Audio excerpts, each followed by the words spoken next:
अस्सलाम वालेकुम। कुछ बात हो जाए, हमने कुतुब बीनी कैसे शुरू की। तो कुतुब बीनी शुरू करने में जिस तरह एक घर के माहौल की बात है कि हमारे घर में कुतुब काफ़ी कसीर तादाद में मौजूद रहती थी। उसके अलावा कुछ बहुत ही दिलचस्प मुसन्निफ़ीन हमारे ज़माने में थे। उनका अगर मैं ज़िक्र नहीं करूँगा तो बहुत ज़्यादती होगी, जिनमें से एक इश्तियाक़ अहमद साहब थे। अच्छा, बच्चों के बहुत ही शानदार लिखा यानी मुसन्निफ़ थे। उसके अलावा एक अदीब ग़ालिबन अदीब साहब थे। और उसके अलावा एक मुसन्निफ़ जिन्होंने हमें बहुत ज़्यादा मोटिवेट कराया। हाँ, करिकुलम एक्टिविटीज़ में उससे बहुत नुकसान हुआ लेकिन ये हुआ कि कई कई घंटे लगातार मुतालिया करने की आदत पड़ गई। उनका नाम है इब्ने सफ़ी इसरार अहमद साहब। तो इमरान सीरीज़ का नाम तो आपने सुना होगा। तो उस ज़माने में इमरान सीरीज़ बहुत ही शाइस्ता अंदाज में तहरीर की जाने वाली जासूसी यानी सीरीज़ थी, जो कि हमने बहुत ही ज़्यादा कसरत से पढ़ी। मेरे ख्याल है कि सबसे ज़्यादा टाइम उसी के ऊपर लगाया। इसरार अहमद साहब साहिब तर्ज एक मुसन्निफ़ थे। बहुत ही उम्दा तरीके से उन्होंने इन किताबों को दर्ज किया। उसके बाद जो कलीम थे और भी 3-4 साथियों ने उसको इमरान सीरीज़ को आगे बढ़ाया। मुझे नहीं पता पिछले 20-22 साल में कि वो इमरान सीरीज़ चलती है या नहीं। इसी तरह इनका 2-3 सिलसिले और भी थे।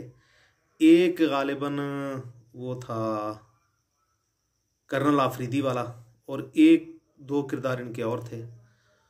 तो बहरहाल मोर और लेस बहुत ही शानदार मुसन्निफ़ थे और मेरा ख़्याल है कि काफ़ी ज़्यादा माहौल को तब्दील किया। दूसरे इसके बाद इनके बाद आने वालों में जो है वो कलीम जो थे। और लेकिन उसके बाद क्योंकि इब्ने सफ़ी के बाद वो ज़ोर भी नहीं रहा इमरान सीरीज़ का, और ना ही कुछ हमारी भी मसरूफियत बढ़ गई कॉलेज में आने के बाद। तो फिर वो इमरान सीरीज़ के बाद के जो मुसन्निफ़ हैं, काफ़ी सारे मुसन्निफ़ीन उसको लेके चले आगे। लेकिन अब वो मुझे याद नहीं कि कौन कौन से मुसन्निफ़ीन थे, लेकिन क्योंकि ज़ेर मुतालिया इब्ने सफ़ी साहब ही की कुतुब रहीं, उसमें ये कि अच्छा एक शगफ़ की वजह और भी थी कि जो दूसरे जो सिडनी शेल्डन वगैरह के जो नावल थे यानी जासूसी, उनके अंदर सेक्स और वल्गैरिटी बहुत ज़्यादा थी। जबकि इब्ने सफ़ी के जो नावल थे वो बहुत ही शुस्ता ज़बान में थे और बहुत ही फैमिली टाइप के, यानी उनमें कोई ऐसी वल्गर बात आप ढूंढने से नहीं निकाल सकते थे। मुझे अच्छी तरह याद है कि उसमें कोई ऐसी बात नहीं निकलती थी। हमारे जो मेरे दादा थे आलिम दीन थे, घर का माहौल काफ़ी उम्दा था। तो लेकिन अगर वो भी देखा उन्होंने कई मरतबा किताबों को, तो उन्होंने कभी ये नहीं कहा कि आप ये क्यों पढ़ रहे हो। और मुझे लगता है कि अगर अभी भी इब्ने सफ़ी साहब की किताबें मैं घर में लाऊं, तो मेरा ख्याल है मेरी बेटी जो 10 साल की, अगर वो पढ़ना चाहे तो मुझे एतराज़ कोई नहीं होगा। मेरा बच्चा अगर वो भी, अभी तो वो छोटा है, लेकिन अगर वो पढ़ना चाहे तो मुझे कोई एतराज़ नहीं होगा। घर में अगर वो किताबें पढ़ी रहें तो मुझे कोई एतराज़ नहीं होगा।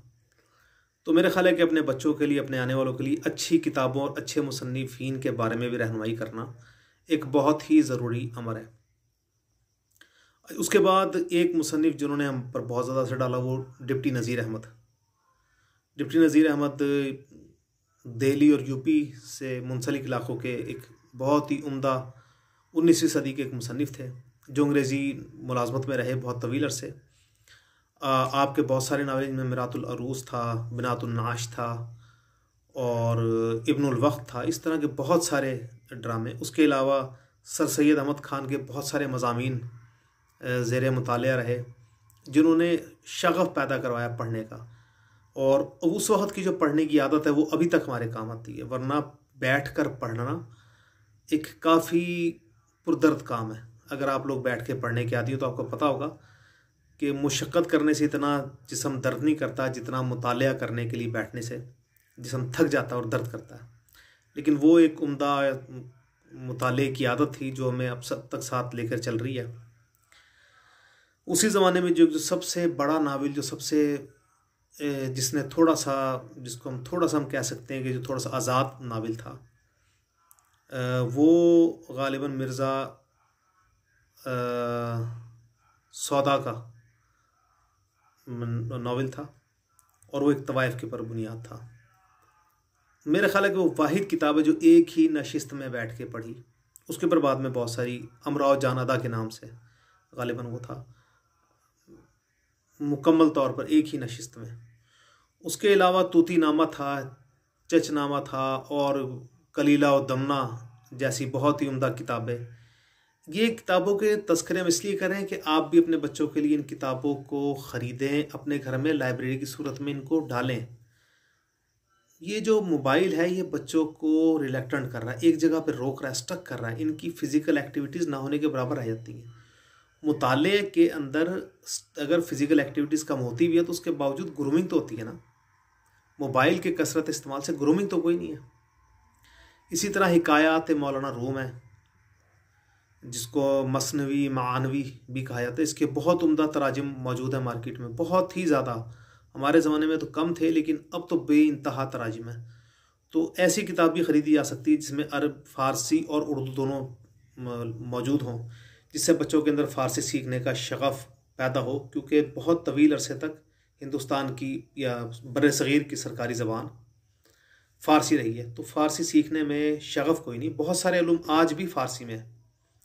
इसके अलावा शेख सादी रहमतुल्लाह अलैह की 2 किताबें गुलिस्तान और बूस्तान तराजुम के साथ पढ़ी हमने। बहुत ही उम्दा नफीस किताबें घर के ज़ख़ीरा लाइब्रेरी में मौजूद रहने चाहिए।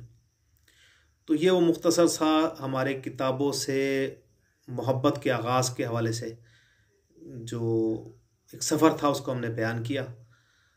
उम्मीद है आपको पसंद आएगा। आपसे गुजारिश है कि चैनल को सब्सक्राइब करें और लाइक करें और शेयर कर दीजिए।